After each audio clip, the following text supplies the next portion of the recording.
Remember these things, huh? The paper shearer. Yeah. Teacher used to get me to trim all her test papers while the other kids learned stuff. I always took that as a compliment. I didn't realize she'd given up on me. But if you ever see one of these for sale, at maybe a yard sale or an art auction or anything, you pick it up. And I'll tell you why. Somewhere a man is going hungry. And it's all because he finds himself alone in a strange place. The kitchen. And in his confusion, he can't separate the precious, life-giving hot dog from its frozen brothers. Well, no more.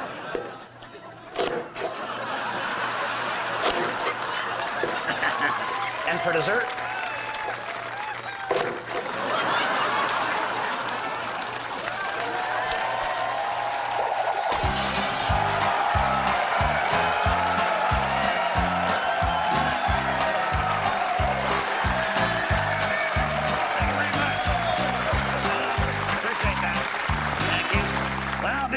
at the lodge this week. Actually, Possum Lodge has been singled out for recognition by the local town council.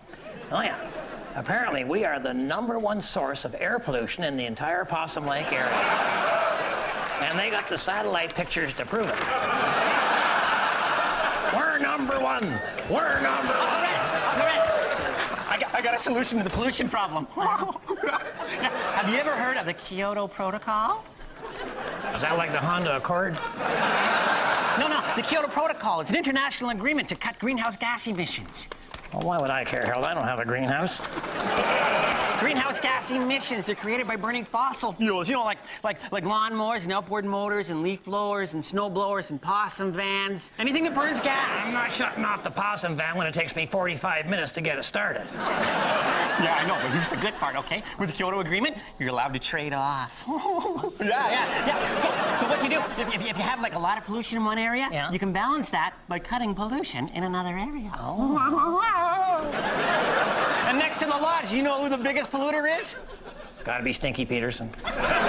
No, it's not. It's that coal-burning electrical generating station up at Port Asbestos. So, you know how we're gonna satisfy the Kyoto Protocol?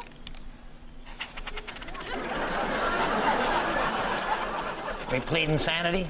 No!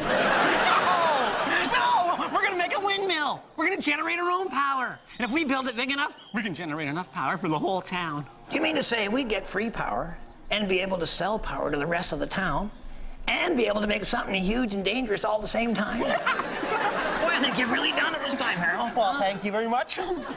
You may turn into a man yet. Don't spoil it.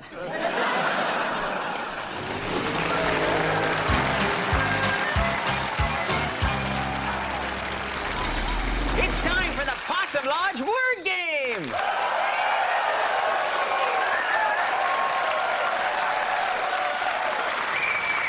Tonight's winner receives this coupon for 2 tickets to the Possum Lake Little Theater production of The Best Little Warehouse in Texas. It's the story of a woman and her rise to the top, and the forklift operator who tried to put her there. All right, cover your ears, Ed. Okay, Red, you've got 30 seconds to get Ed Frid to say this word. Track. Track. Yeah, all right, Winston. And go. Okay, Ed, if you get a call to capture a ferocious bear that's on the loose, the first thing you have to do is... Give it a really big head start. Okay, no. This is a word that stands for what the bear leaves behind on the ground. I'm not saying that word on television. Ed, I'm talking about the paws. Oh, long. Yeah, the bear takes quite a long pause to make a pile that big. No. Almost out of time here, Ed. Yeah, okay, Ed, think train. Attack. What? Yeah, most people train their dogs to attack. To attack me. At least that's been my track record. There we go.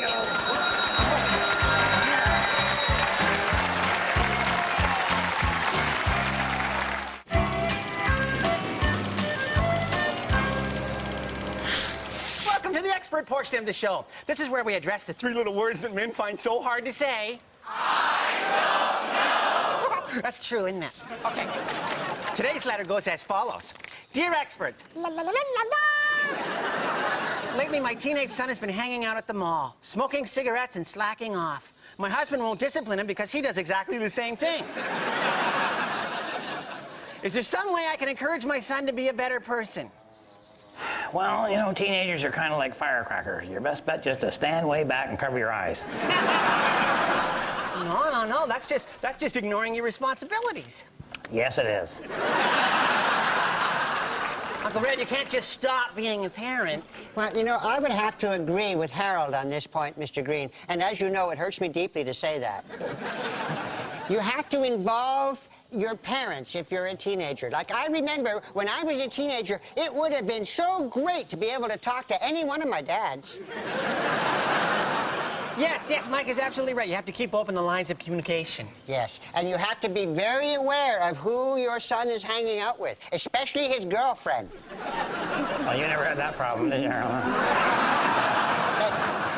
You know what? My girlfriends were a bad influence on me. You know that? I mean, my life would have been totally different if I dated nuns. So would theirs, I'm thinking. You know, I think parents have more influence over their kids than they think. You know, because if parents respected their kids, then kids wouldn't have anything to rebel against, or they wouldn't be hanging out with the wrong crowd. Yeah, well, see, my life went downhill because I hung out with the wrong crowd when I was a teenager. And then later, when I went to prison, my social circle continued to be uninspiring. Really? But that's my point. That's my point, though. See, nobody ever gets anywhere by hanging out with a bunch of losers. Oh, yeah, got me a television show.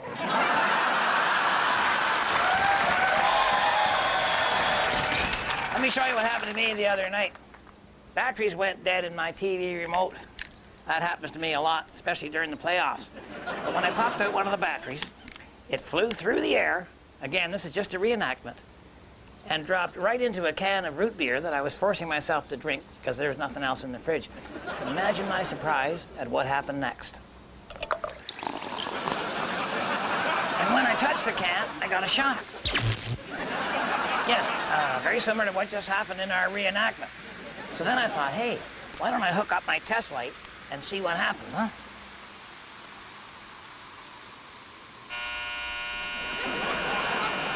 Well, now I started to get pretty excited, especially after the feeling came back into my hand. Because I figure I have a source of pretty cheap energy, and all I need is a bunch of dead batteries.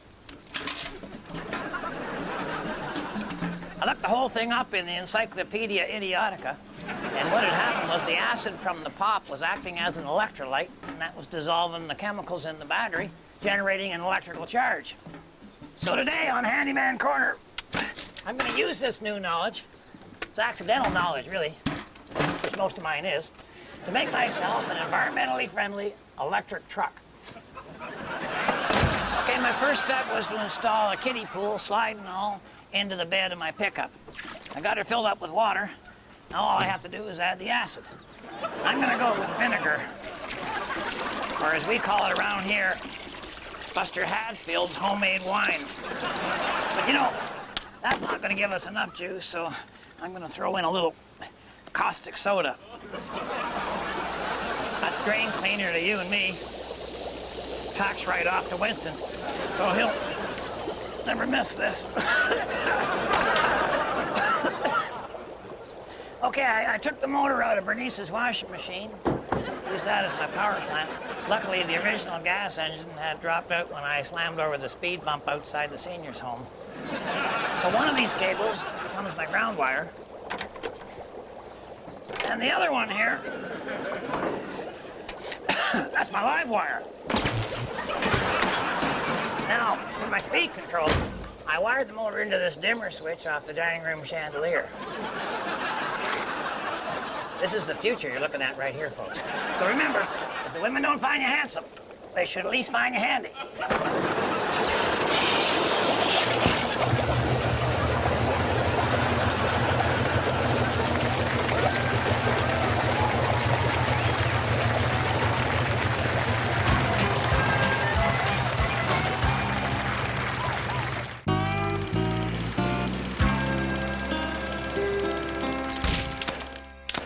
You know, whenever you see a married couple telling a story together to a third party, there's going to be trouble.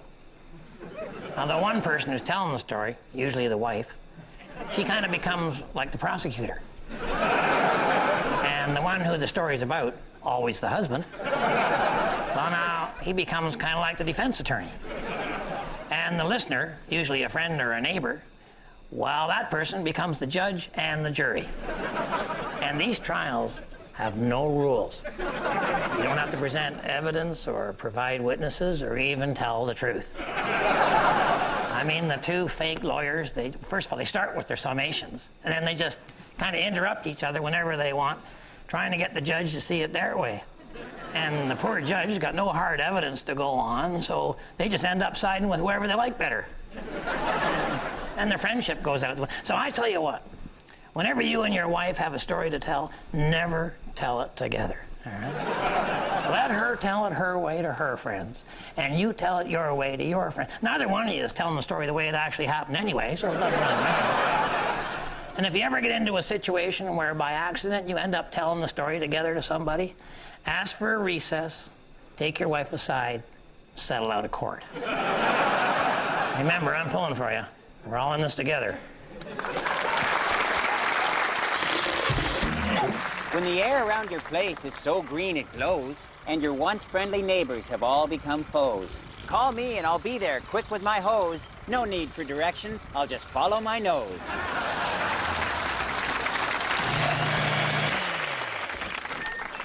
Well, we got our windmill up and running, and most of the town of Possum Lake is using our power. Good thing we had all those jumper cables. Okay, now, of course, when you switch from coal to wind power, you know, you get the odd dip.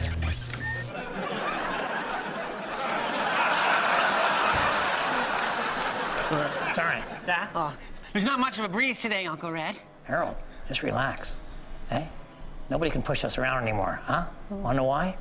Because we're the electric company now, Harold. We got power. We got problems. How come the phone still works? Because we're not the phone company? Hello, Possum Lodge Power Company. What can I do for you? Yeah, all right. Yeah, okay. Did you check the fuse box? Well, maybe you'd think about checking that before you just automatically blame the power company, eh?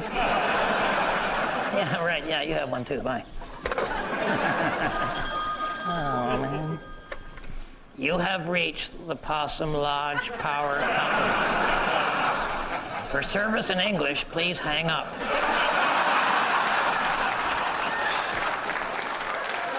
Rand! Yeah. The power's been out in my store for 4 hours. Oh, man. Traffic lights are out, my cash register stopped working, Moose Thompson's stuck on the escalator. You can't get stuck on an escalator. You just walk down. Not when you're Moose Thompson. He's got his butt wedged between the handrails. Okay. Plus, my freezer's off, so all the ice cream's melted. I'm giving it away. Oh, wow, excellent. Okay. I'm giving it away at 10% off. I owe ya. You know what the problem is? It's not the windmill. It's not the windmill. Because the mill part works fine as long as the wind is going. See, the problem is, as soon as the wind dies off, we got no power. Take it easy on the ice cream there, Harold. You're gonna get yourself a brain freeze. No, it's good. I like ice cream good, and I got some ice cream, so it's good, so I'm eating, yeah. Hey, I just got is your car here, Dalton? No, I walked. That was close. I thought you did. Okay, here's what we do. We hook up your car and my possum van and any other vehicles we can find. We hook the drive wheels onto the windmill, and we get her spinning that way. That's how we generate the power. Is that good? Is that good? All in favor, say aye. Aye. Yeah. We don't have a casino in the Possum Lake area, so we sometimes just cook up a game of bingo ourselves. And I thought the three of them were all playing, but it was actually just Walter and Mike, because Dalton he had a crossword. I didn't realize that was a crossword puzzle he had going, and I was offering a pretty fancy prize, a fishing vest with everything you'd ever want on it, and the boys are pretty excited over that. And they had several, and then we have to make everything ourselves. We had a leaf blower blowing the. We got ping pong balls there. Anyway, the number comes down, I pick her up there, and it's G53, and then I just mark her on the board, and then the boys check their cards. Walter and Mike check their cards. Dalton's still working on the crossword. I got another one here, B12, all right, and mark that up on the. It's like a vitamin, that one. And but then Mike doesn't have it, so he sees Walter. He's going to sneak on the Walter card, and then bang. So now, of course, the bingo balls are everywhere, so I got an idea. Look, you guys, you go find the balls, and then any ball that you find, I'll register the number, and if you got that number, then so we can carry on with our game. That way I didn't have to do anything. So Mike's out there looking, and he sees a bingo ball, and he picks it up, and he's all excited until he realizes it's not a number that he has on any of his bingo cards, but then he remembers he does have something, a marker. So I-30 suddenly becomes N38. N38! So I mark that down on the chart, and then Walter's carrying on there, and he sees the ball, and he picks it up, but there are no numbers. For some reason, the numbers must have come off when I don't know why there'd be no... Oh, yeah, I see. Right. And Dalton's still working on the crossword. Meanwhile, there were a couple of balls still flying along, and they rolled down a hole, and Mike's hot on the trail. He's all excited, and then he's somewhat less excited. That can happen. And Walter saw another ball, kind of mud all over it, and it just turns out it wasn't actually a ball, it was the tip of something, and it was some type of sign. Danger quicksand. That's not a good sign. Anyway, we got Walter out of there, got him back to the table, and I was just recounting on all the numbers, going through them all, and they were checking them all off on there, but nobody was getting a winner. And meanwhile, as I say, Dalton was working on. He was looking for a 5-letter word for victory. He's running over in his mind, and then he comes up with it. B-I-N-G, and he yells out, bingo! And of course, these guys just rip up their cards. They figure they've lost. They crunch them all up and walk away in disgust. And then Dalton comes over and shows me he was actually doing a crossword, so what I say to him is, please help me on with my prize.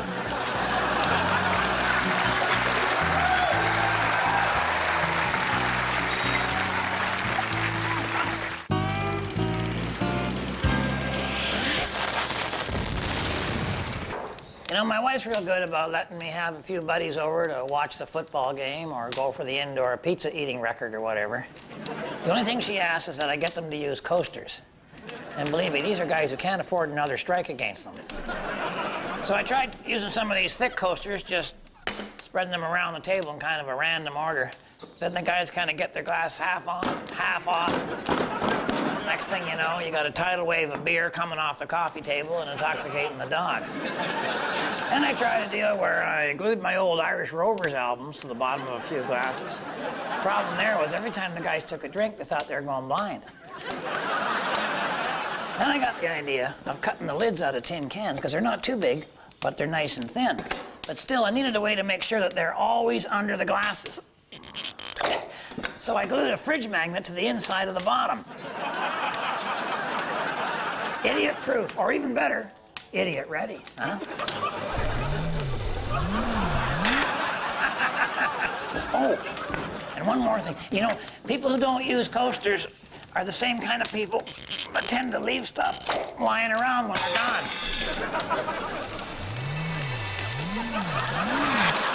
Well, you know what they say. The best ideas are the ones that pay for themselves.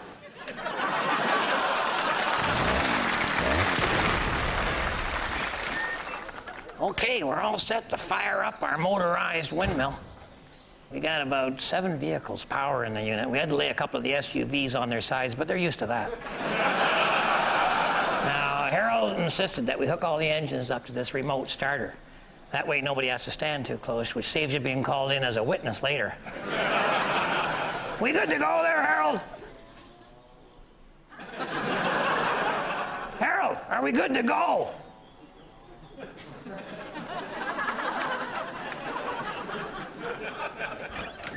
Good to go, Uncle Red.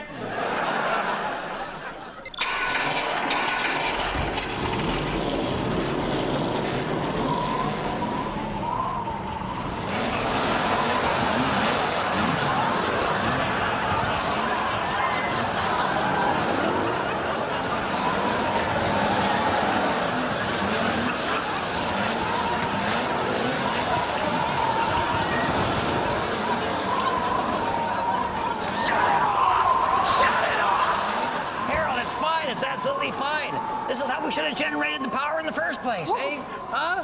We don't need wind, we don't need storage batteries. Hey, say we're completely self-sufficient and we're getting power for free. Oh, are we getting gasoline for free, too? Well, what does gasoline have to do with it?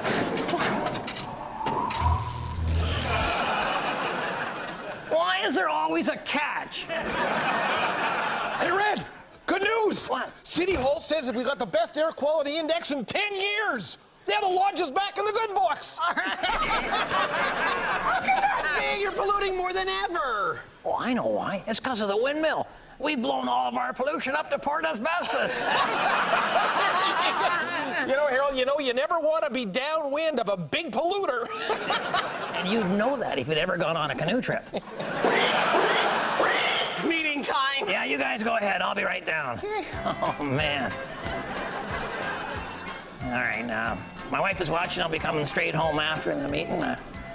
I'm out of power and low on gas, but I'm hoping you'll wait up because I'm looking for a spark or two still left somewhere in my life. And to the rest of you, thanks for watching. On behalf of myself and Harold and the whole gang up here at Possum Lodge, keep your stick on the ice.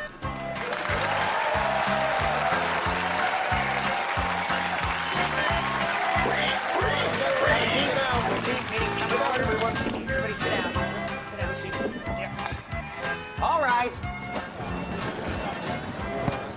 Quando, Omni, Flunkus, Moritati. Sit down. All right, men, bow your heads for the man's prayer. I'm a man, but I can change if I have to, I guess. Okay, man, I have some terrible news for you.